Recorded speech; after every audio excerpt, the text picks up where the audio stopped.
ओम स्वस्ति पंथमनुचरेव सूर्यचंद्रमशावव पुनर्ददिताग्नता जानता संगमे मही। परम सद्य मैं श्री दयानंद सरस्वती जी की सूक्ष्म उपस्थिति को नमन करता हुआ स्वामी शरणानंद जी महाराज को नमन करता हूँ, प्रणाम करता हूँ और जिला आर्य समाज के प्रधान श्रीमान झम्मन जी और सभी पदाधिकारी, जाटोली गांव के आर्य समाज के व सभी प्रबुद्धजन सबको सादर प्रणाम करता हूँ। बहुत गहन चिंतन अभी स्वामी जी ने हमारे लिए दिया, जो केवल धर्म के 10 लक्षण थे और 10 लक्षणों में से केवल 2 ही पर, वो भी खींच खांच के दिया। लगता है शायद हो सकता है 2 लक्षणों को भी आप और 2 घंटे और ले लेते, क्योंकि आपकी जो बुद्धिता है और क्षमता है हम सब जानते हैं। शास्त्र कहते हैं कि शास्त्राणि विद्यापि भवन्तु मूर्खा अस्तु क्रियावान पुरुषः स पंडितः। बड़े बड़े शास्त्रों को पढ़ने वाले, बड़े बड़े शास्त्रों को पढ़ने वाले लोग भी मूर्ख होते हैं कभी कभी। शास्त्राणि विद्यापि भवन्तु मूर्खा, बड़े बड़े शास्त्रों को पढ़ने वाले लोग मूर्ख होते हैं।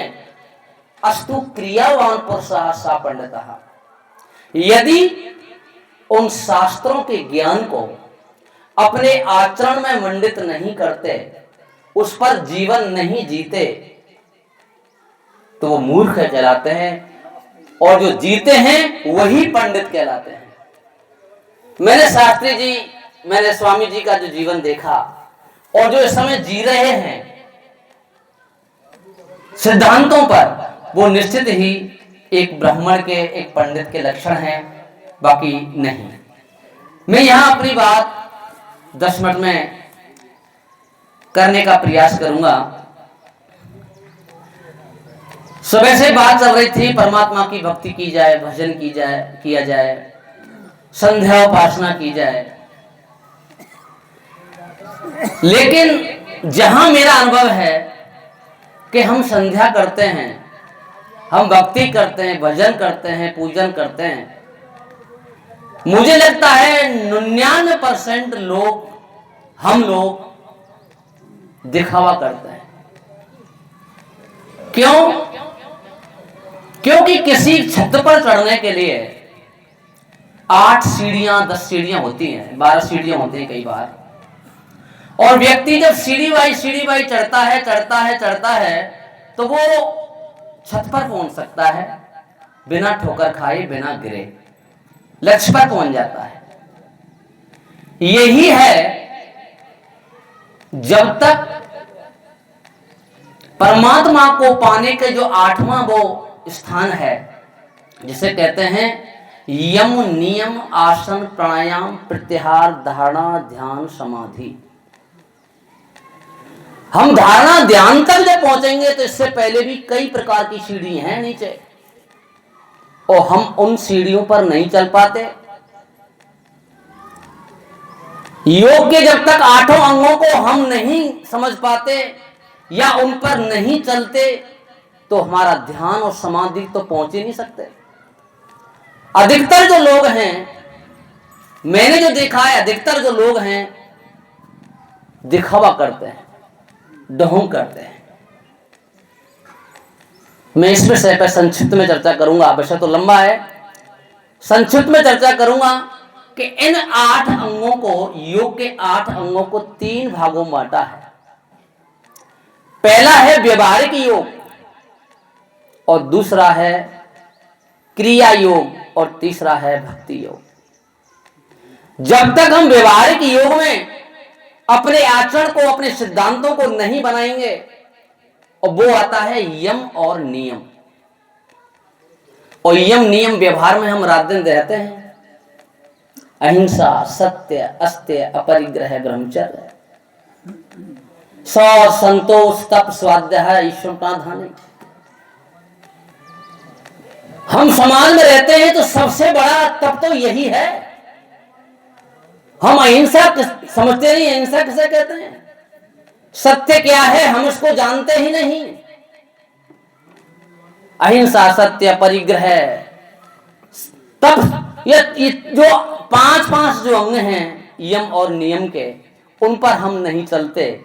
इसलिए हम दूसरी सीढ़ी पार करके तीसरी सीढ़ी आती है हमारी आसन। हमने यम नियम का पालन नहीं किया। हमारे अंदर शौच यानी पवित्रता नहीं है, ना वाणी की पवित्रता है, ना शरीर की पवित्रता है, ना मन की पवित्रता है। और हम फिर भजन करने लग जाएं, बैठ लग जाएं, ध्यान करने लग जाएं, संध्या उपासना करने लग जाएं, तो बंधु मेरी नजर में वो दिखावा होगा। क्योंकि हम देखते हैं समाज में हमारे अंदर एक दूसरे के प्रति ईर्षा है, कुड़न है, दुश्मनी है, भेदभाव है, कुंठा है। हमारे अंदर न मान वाणी की पवित्रता है, ना मन की पवित्रता है, ना शरीर की पवित्रता है। जब हम यम नियमों से ही नहीं निकल पाए तो हमारा आसन सिद्ध हो ही नहीं सकता। हमारे बड़े विद्वान बैठे हुए हैं, शास्त्री जी, स्वामी जी, आसन सिद्ध हो ही नहीं सकता जब तक हम यम नियमों इन दो क्रियाओं को पार करके पहली और दूसरी सिद्धि को पार नहीं कर सकते। तीसरी सिद्धि पर पहुंचेंगे नहीं, ठोकर लगेगी, गिरेंगे, दांत मुंह टूटेंगे। आसन क्या है? आसन भी ये तो स्वामी रामदेव जी ने बहुत प्रकार के बीमारियों के हिसाब से आसन बतलाए हैं, लेकिन स्थिर सुखम आसनम, सुख पूर्वक बैठा जाए वो आसन है। और सुख पूर्वक आसन बैठ ही नहीं सकता जब तक यम नियम का पालन नहीं है। तीन प्रकार के आसन बतलाए। पहला है सुख आसन, जिस आसन में हम बैठे हैं आल पालती मार के जैसे कहते हैं, यह सुख आसन है। एक आता है सिद्ध आसन, जिसमें अधिकतर योगी लोग, सन्यासी महात्मा लोग बैठते हैं, वो होता है सिद्ध आसन। और एक पद्मासन होता है, जिसमें स्वामी वो दंडी ऋषि ब्रजानंद जी बैठा करते थे, वो आसन होता है सिद्धासन, पद्मासन। तो बंधुओं, ये जो आसन है, मैंने थोड़ी सी इसी विषय पर रखता हूं, फिर आगे बात पढ़ूंगा समय मिलेगा तो।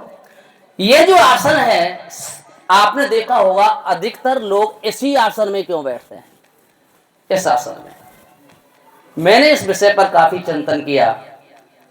स्वामी रामदेव जी के यहाँ भी मैंने गया में ट्रेनिंग में ली थी, तो उसमें विषय पर कम से कम घंटों का व्याख्यान हुआ।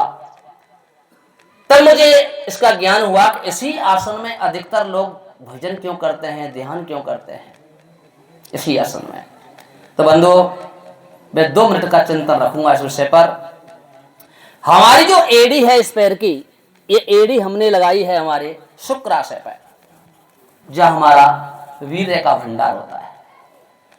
शुक्राशय पे जो एड़ी लगी है हमारी, यहां से एक नाड़ी निकलती है। जो नाड़ी, 2 नाड़ी निकलती हैं। एक नाड़ी जाती है हमारी हृदय के लिए और दूसरी नाड़ी जाती है हमारे गुप्तांग के लिए, जो विषय वासना भोग आदि के लिए जिस शुक्र का उपयोग किया जाता है। एक जो नाड़ी है वो हृदय के लिए जाती है। जब हम इस आसन में बैठ जाते हैं तो वो नाड़ी हमारी बंद रहती है जब तक हम बैठते हैं, और फिर इसमें बैठ करके हम ध्यान लगाते हैं, योग लगाते हैं, योग करते हैं, तो हमारा जो शुक्र है, जो जिसको हम तेज कहते हैं, जो शरीर पर हमारा आभा चमक और जो अपना वो बढ़ाता है, वो हमारा जो शुक्र है वो हृदय की ओर गति करता है, अर्थात हमारे जो उसके लिए पराक्रम के लिए जो काम आता है वहां आ जाता है। क्योंकि हमारी जो नीचे की जो नाड़ी है वह कई गंदी आदतों से, गलत आदतों से वह अधिक प्रभावी रहती है। इस कारण जो हमारा शुक्र है वह है हृदय तक गति नहीं कर पाता, और हमारी जो चमक है चेहरे की वह फीकी पड़ती रहती है, और हमारा जो लावण्य है शरीर का जो वह है दिखाई नहीं देता। इसलिए जो हमारे सन्यासी जो लोग हैं, महात्मा लोग हैं, योगी लोग हैं, अधिकतर इसी आसन में बैठकर के साधना करते हैं, क्योंकि उनका जो ताकत है, जिसको सबसे बड़े ब्रह्मचर्य की ताकत बोलते हैं, वह यहीं से जाके प्रभाव पड़ता है। इसलिए इस आसन में हम बैठते हैं। ये 3 प्रकार के आसन हमारे अध्ययन में आए, जो हमने सीखे हैं और योग दर्शन के अनुसार बतलाए हैं। बंधु, तीसरी बात आती है प्राणायाम की। योग